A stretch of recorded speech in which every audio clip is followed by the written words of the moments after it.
Yeah, I mean, I think we did a good job with the setup, the car. Listen, guys, Ferrari just rewrote their entire car software from scratch, and Lewis Hamilton personally sat with the engineers to help build the fix. Hold on, because this is not just a software update story. This is about a car that corners better than anything on the grid, but was secretly bleeding time on every single straight. A hidden Monza test, a closed garage, a lap time that beat Ferrari's own expectations. And Miami is where the truth finally comes out. The problem nobody was talking about. So here's the thing that most people missed during the first 3 races of this season. Ferrari looked genuinely fast. Podiums, strong race pace, beautiful cornering speed. But every single time qualifying 3 came around, something weird happened. The car that looked like a front-row threat in Q2 suddenly lost 3 or 4 tenths on the straights in the final session. Not once, not twice, every single race. Melbourne, China, Japan, same pattern every time. And the reason was not the engine, it was not a setup problem. It was the software sitting between the battery and the electric motor, deciding in real time how much energy to send to the rear wheels. That system is supposed to be Ferrari's strength. In 2026, it became their biggest weakness. The Suzuka moment that broke everything open. Now this is where it gets really interesting. In qualifying Suzuka, Hamilton was on an absolutely flying lap. Car was hooked up, first 2 sectors were clean, everything was pointing toward a front row start. Then he caught a tiny snap of oversteer heading toward the back straight. Half a second correction. The kind of thing every driver does 10 times a session without even thinking about it. But Ferrari's software read that correction as a full change in driving style. It rewrote the power delivery plan for the rest of the lap on the spot. Hamilton lost 2.5 tenths on the back straight alone. Not because the battery was empty, not because the engine lost power, because the software panicked over one steering input. He said it himself afterwards. It should be like you catch it and you keep going. Instead, the whole algorithm changed. That single moment made it impossible to ignore the problem any longer. What superclipping actually feels like. Here is something you need to understand about why this matters so much under the 2026 rules. The electric motor now provides roughly half the total power of the car. When the battery runs low toward the end of a straight, the system starts pulling energy back from the rear axle while the driver is still completely flat on the throttle. So the car is trying to accelerate and recharge at the same time. Hamilton described it perfectly after Suzuka. You arrive in some places and you are kind of coasting in because you have got no power.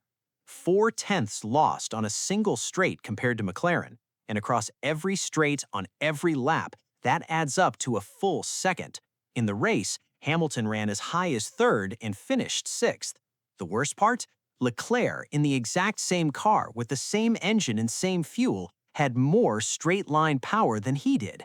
Same hardware, completely different software behavior. Hamilton walks into the engineering room. So here is what Ferrari actually did about it. And this part is genuinely fascinating. Hamilton did not just give feedback through his race engineer and wait for a fix. He walked directly into Enrico Gualtieri's power unit group, sat down with the software engineers, and helped design the solution himself. He then ran simulator sessions at Maranello throughout April, pushing the new code through every scenario possible. Different tire types, fuel loads, temperatures, and on purpose recreating the exact inputs that broke the old software at Suzuka. And remember, Hamilton has never liked the simulator. He has always preferred real track time. The fact that he kept coming back to Maranello again and again tells you exactly how seriously he wanted this fixed. The closed garage at Monza. Then, on April 22nd, Ferrari ran a filming day at Monza. Garage doors completely shut, no media allowed, no driver quotes released. Monza was chosen for a very specific reason. It is the track that destroys battery management faster than anywhere else on the calendar. 2/3 full throttle, longest straights, heaviest braking, least energy recovery through corners. If the new software survives a full session at Monza, it works anywhere.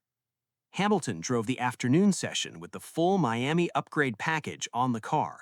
New floor, the updated Macarena rear wing worth 8 to 10 kilometers per hour in straight-line speed, new front wing, and the rewritten energy management code controlling every bit of battery power to the rear wheels. He posted a 1:26.585, fastest time of the day, and the early data from that session beat even Ferrari's own expectations. Why Miami is the real test. Now here is where we need to be honest. A filming day at Monza on show tires with no traffic and no fuel strategy is a very controlled environment. Miami is something completely different. Track temperatures regularly go past 50 degrees Celsius. The layout mixes long straights with tight, slow corners that give the battery very little recovery time compared to high-speed tracks. Safety car restarts demand instant full power after slow periods. Close racing means sudden throttle lifts and blocking moves that change the driver's line mid-corner, exactly the kind of input that broke the old software at Suzuka. Ferrari also knows they are around 25 horsepower down on Mercedes on the pure engine side, and a hardware upgrade is not expected until Canada at the earliest. So the software fix is the bridge. It buys Ferrari time to compete while the engine upgrade takes shape.